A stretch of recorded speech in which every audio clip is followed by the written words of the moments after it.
What is it you're filming today? Well, at the minute, them. Him? Just No, not him. The gatehouse. Oh, the gatehouse. Yeah, because I was just walking up and down taking pictures. Yeah. I was actually hoping to get a police car with the blue lights coming out. Yeah. I've got that now, what you felt we shot anyway. Okay. And the gentleman come out and committed a Section 5 public order offence. Okay, what happened? He said I'm not allowed to film. Yeah. And I explained to him I'm on a public road, so I can film. Yeah. And he called me an effing idiot, and it's all on film. Right, okay. The gentleman in the... Yeah, he had a security coat on with a big beard. Right, okay. And you've got that on film? I have, yeah. Okay. What, are you wanting us to do anything about that? Were you planning on reporting it, or...? I've just reported it to you, haven't I? Right. At the moment, obviously, I'll deal with what you've just reported to me. Okay, yep. We'll take that into consideration. But we've had a report before anything of that has come through that there's been a male walking around with a balaclava on. Okay? It's not a balaclava. Okay, that's the report we've had. Okay, right. Because you are matching that description. Yep. I'm detaining you for a stop search under Section 1 of PACE. Okay. Really? Based on the fact that that sort of equipment. Okay. So what's your reasonable grounds? My grounds are that I'm wearing a balaclava, which isn't a balaclava. Okay. You match the description. You are covered in your face, okay? They surround him right away and speak to him as if he is already guilty. When he does not back down, the situation quickly escalates. They use Section 1, not because of anything he did, but because of how he looks. The reason is simple. His face is covered. So they say he is suspicious. That is not proper policing. That is judging someone based on what they are wearing. If wearing a face covering outside a police station is enough to justify a search, then there is no real limit to that power. Section 1 is not meant for officers to search people just in case. It requires a real connection to specific items and a real reason before detaining someone. Here, they detain him first and then look for a reason afterward. That is why this stop does not hold up under review, not because it was handled badly, but because it was never lawful to begin with. We're looking at offences such as theft, going equipped, that sort of thing. Okay. That sort of equipment can be used for that.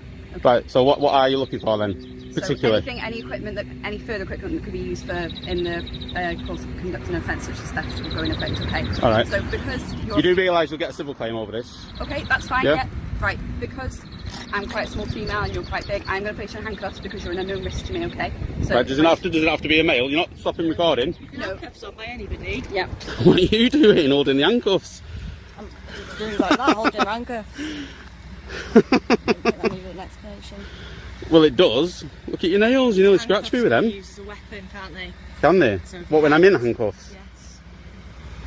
I can assure you now I'm going to cooperate. I don't agree to the search and I don't consent to the search, I'll make that clear. You don't have to consent to it, okay? I've detained you in Section 1 of PACE, you don't have to agree to it, it's Yeah, not a no. voluntary thing, okay? Right, will you want a copy of the stop search record? Yes, I will. Sorry, can you hold them for me while I just...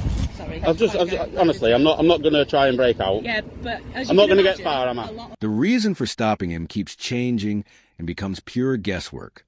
Suddenly, they mention theft, not a specific crime or report, just a vague idea that he might have equipment that could be used for theft. That is not lawful grounds. It is a fishing expedition. Section 1 does not allow officers to search someone hoping to find suspicion later. Calling this civil claim territory is not bravado. It is accurate. Then they put handcuffs on him even though he is calm, cooperative, and following instructions. The explanation is that she is a small female, and he is an unknown risk. That is not a proper risk assessment. It is just an excuse. Someone's size or uncertainty is not enough to justify handcuffs. Behavior is what matters. This is not real risk management. It is convenience. They use handcuffs to cover weak grounds and their own anxiety, not because of any real threat. Being in a public place with a face covering, that's the offence. Right. What's your name, sorry, just so I can... I don't give my name. Okay. So I need it to complete the form, and also if you want to process your complaint about the public order thing, I'll need your details anyway. Right. You can just call me FT. FT, okay. I'm going to need more than that if you want me to deal with that complaint. No. Because I can't deal with that. So you don't want to make a complaint about the Section 5 public order offence? Because you would need to give your details as a victim. Alright, so if there's a murder and the person's dead, how do they make a complaint? Do they give their name? I don't think so. That's quite a different situation. Is it? and we generally identify. Right, we're getting on with this search. We've got better things to do than stand here talking around to you muppets. You didn't have much better things to do because you were standing here filming, weren't you? You had the grounds to search, explain to you and everything. Well, yeah, apparently they're looking for, what is it you're looking for? Crowbars? Can we use an identifier? Wow. Been detained in section 1 of case on PC 3096. I'm policing from here, this police station here, Fly Police Station. Congratulations. So, been offered a copy of the search record? I have been offered a copy of search.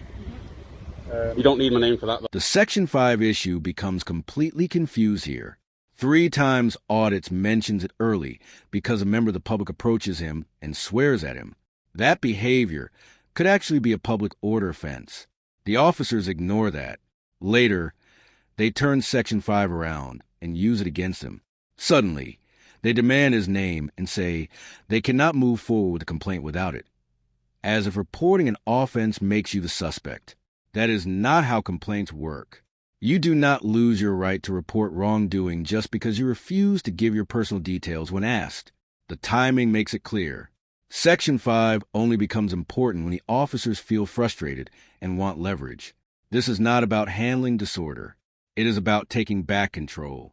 They shift the focus onto the complainant and quietly ignore the original behavior. Okay, so top cuff's going to come off first. Shouldn't have been put on, really, should it? When you're detained for a search, it's the officer's choice whether to put you in handcuffs, but we are legally allowed to do so. We'll see.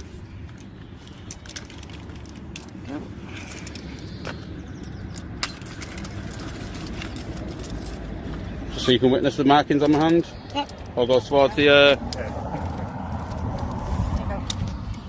Thank you. 1, 2, 3, 4 police cars. 1, 2, 3, 4, 5, 6 police officers. We all constables. No detectives here, is there? No inspectors. Couldn't detect anything, could they?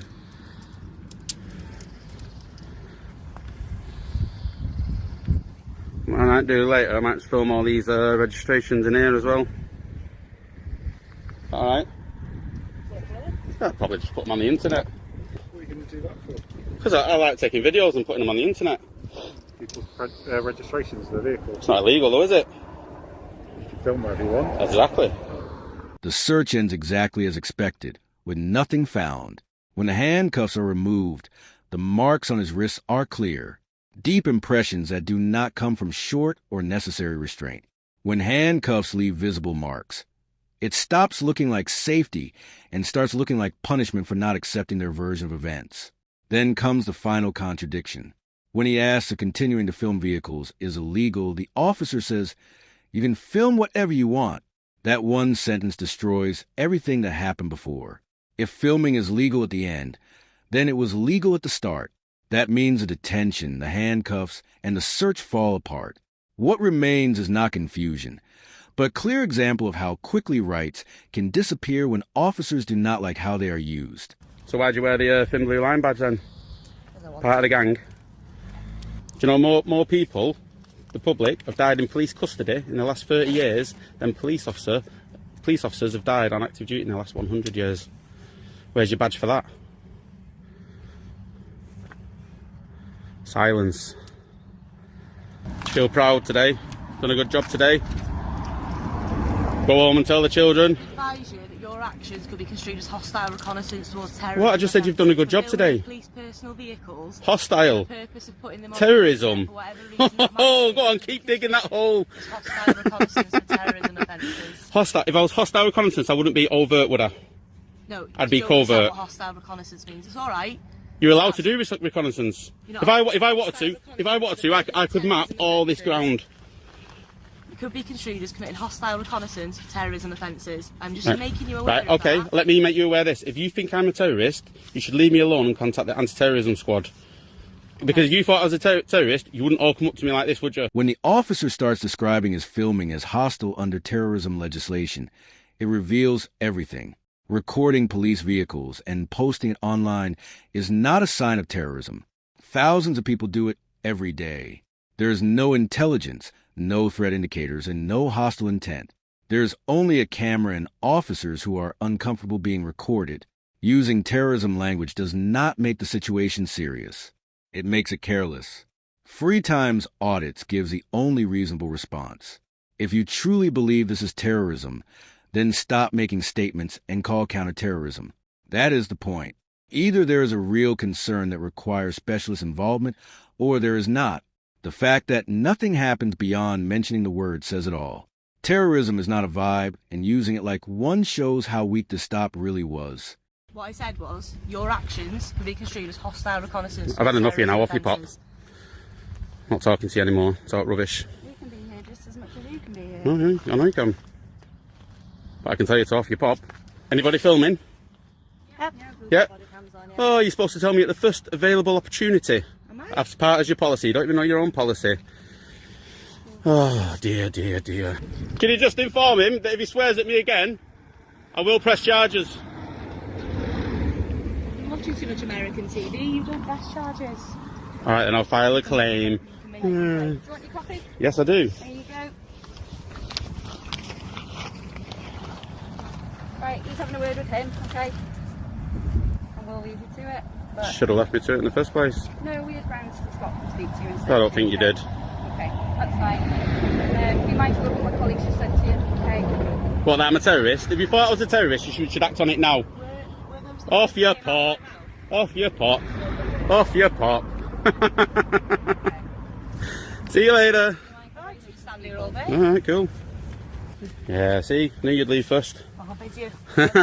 Wait, are you going to the shop to buy some polish for your boots? Not seen a bit of polish in years then.